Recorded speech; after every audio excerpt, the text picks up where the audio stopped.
Welcome to ING's Think Aloud, where we try to make sense of the world in the most unbanky way we can. In today's episode, our health emergency is not yet over, and our economic emergency has only just begun. UK Chancellor Rishi Sunak says the economic impacts of the coronavirus and the actions taken in response will force the UK to borrow almost £400 billion this year, the highest level in peacetime history. The situation, he says, is unsustainable, and the UK has a responsibility to get its finances in order once the economy recovers. But he's already frozen public sector pay and cut the overseas aid budget. Concern about the mountain of debt that COVID-19 has left in its wake is not just confined to the UK. In the US, as President-elect Joe Biden prepares to take over the reins from Donald Trump, Republicans are also urging fiscal restraint. But with large swathes of the global economy still effectively shut down and worries about lasting structural damage from the pandemic, is it too soon to be thinking about reducing the debt load? I'm Rebecca Byrne, and today I'm joined by Padhraic Garvey, ING's Regional Head of Research in the Americas, to find out. Padhraic, there's been some unease in the UK government, as you know, about the level of public debt, and we're already seeing moves to reduce spending. Is it a good thing to start thinking about this now, or is there a danger that maybe they're ripping the band-aids off too early? Yeah, that's a great way to put it, Rebecca. It is too early. I think we're at a point now where governments have little alternative really but to suck it up, so to speak, and run up massive deficits. I mean, the UK deficit is approaching 20% of GDP. I mean, that is such a high number. And it's not like the UK government woke up and decided to have that deficit. The UK government had no choice. And it's the same for governments across the globe that could afford it. It's been a massive cost. And we're not finished yet. This COVID episode continues. We do have redemption in the form of a vaccine, but that's for next year. Certainly for the next 6 to 9 months, it's very difficult to imagine that governments can seriously pull back here. It's really keeping that band-aid on until at least the middle of next year. This concern about the level of debt isn't just confined to the UK. In the US, we just heard that Treasury Secretary Steve Mnuchin has moved to end some of these crisis fighting tools at the Fed.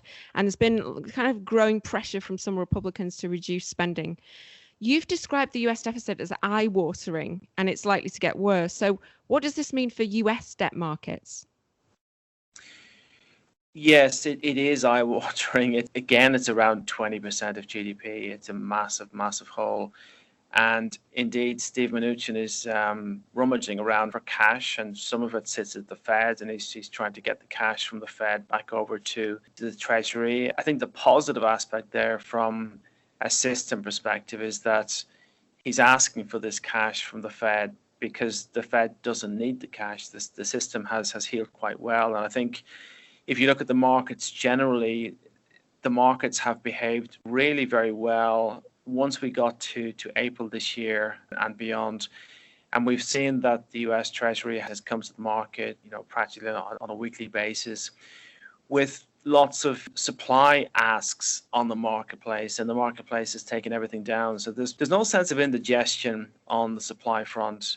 But I have to say that this is not just a 2020 thing. This is going to persist over the next number of years.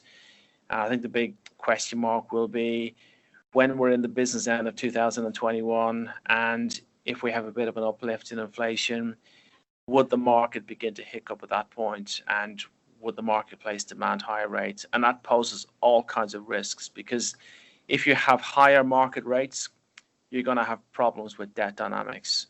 So far, that's not the case, but that's the risk we run as we go forward. What sort of levels are you looking at for the US Treasury next year, given that it is expected to be a better year for the global economy as a vaccine is rolled out and industries reopen? What are you expecting? So for the US, we are looking for yields to rise. But, let me give you the number first. I mean, what we're thinking about is that the US 10-year, which is currently around 85 basis points. And, remember here, we're talking about basis points to describe the US 10-year yield. We're looking for it to head above 1%. So we're looking at 1.25%, maybe 1.5% as a viewpoint for the US 10-year yield, which historically is still very, very low. So, we've got this nuanced view where, yes, rates are going to rise and we'll have higher rates in 2021. But in the big scheme of things, a 1.5% 10-year US yield is incredibly low. And why is it low? It's low because we still have sizable output gaps, we still have sizable macro angst, and we still have a bit of a pull from the Eurozone as well. We're more concerned about the Eurozone than we are about the US. But where you frame the picture for the US 10-year is a function of, obviously US conditions, but also global conditions, which are going to remain quite stressed next year. Will there be a day of reckoning for debt markets, in your view? If the US economy recovers significantly next year and forecasts for Fed rate hikes are brought forward, is that something that could spook the markets? I think that if we're talking about the Fed looking at raising rates earlier than they had intimated to that point, that's probably a good thing. I mean, I would certainly see that as a positive thing, because what it means is that the Fed has seen enough positivity in the economy to bring forward rate hikes. And in that sense, there wouldn't be a big issue with rising rates. I mean, what would concern me more would be a scenario where, look, the Fed doesn't want to hike rates because the macroeconomy is so stressed, has no intention of hiking rates, but yet the marketplace decides that they want to see higher rates, because you do have that difficulty in getting bonds into investors, because investors are looking for higher yield. I mean, that's problematic because it makes things more difficult from a debt financing perspective. Mm-hmm.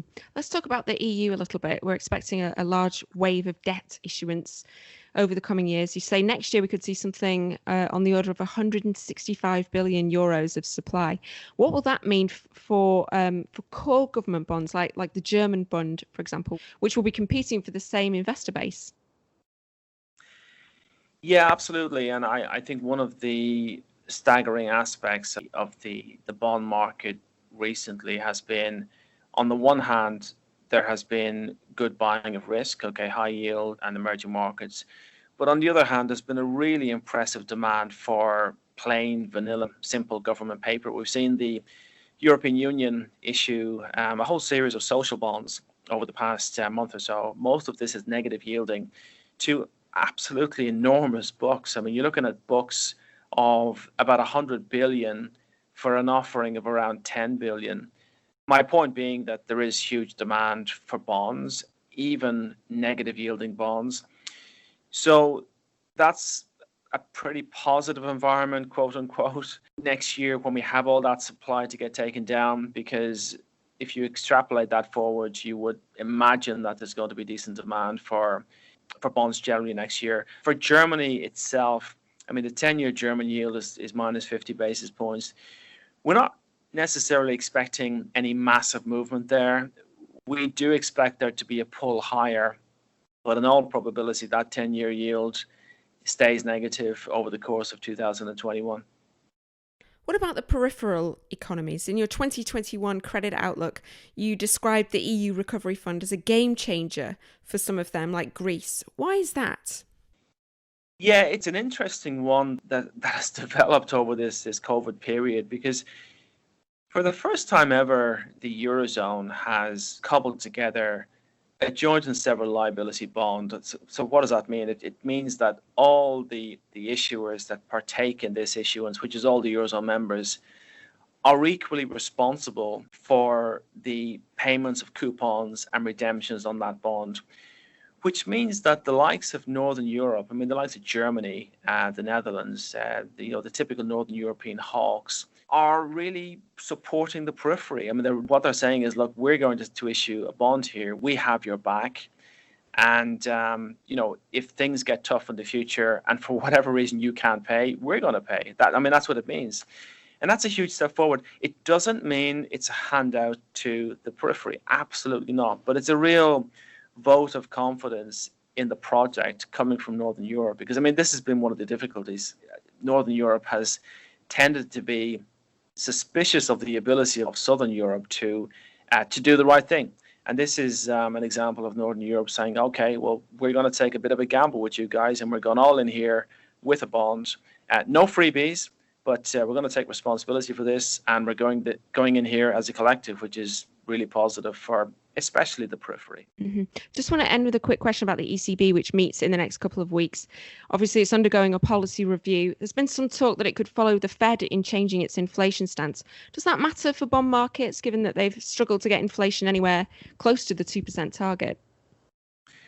Yeah, no, I think you've answered the question very nicely there. It doesn't really. It's nice to have this ambition to let inflation rip above 2% if it gets there. That prognosis is far more credible from a US perspective than it is from a Eurozone perspective. Unfortunately, it's been the big missing ingredient over the past decade, really, that the Eurozone has not been able to manufacture inflation. And just because you come out and say, well, look, if inflation goes above 2%, we're going to tolerate it for a while, it doesn't change anything. Now, having said that, it's no harm to have that policy out there, because I think the ECB is looking for any angle that it could have here. And at least if it had that phraseology out there, economic agents would be in a position whereby, okay, well, it looks like the ECB does have a slightly different attitude here towards inflation. And maybe it can result in some reflation coming into the system. Really, you want to have inflation coming for good reasons, because you have a closing of the output gap and you have a build in economies that results in that positive reflation. But simply saying it is not going to make it happen. But like I say, it's no harm to say it. It's no harm to have it as a policy ambition. Okay, Padhraic Garvey, ING's Regional Head of Research in the Americas. Thanks very much. Thanks, Rebecca. This podcast has been prepared by ING solely for information purposes, irrespective of a particular user's means, financial situation, or investment objective. The information does not constitute investment recommendation, and nor is it investment, legal, or tax advice, or an offer or solicitation to purchase or sell any financial instrument. Read more at think.ing.com/content-disclaimer.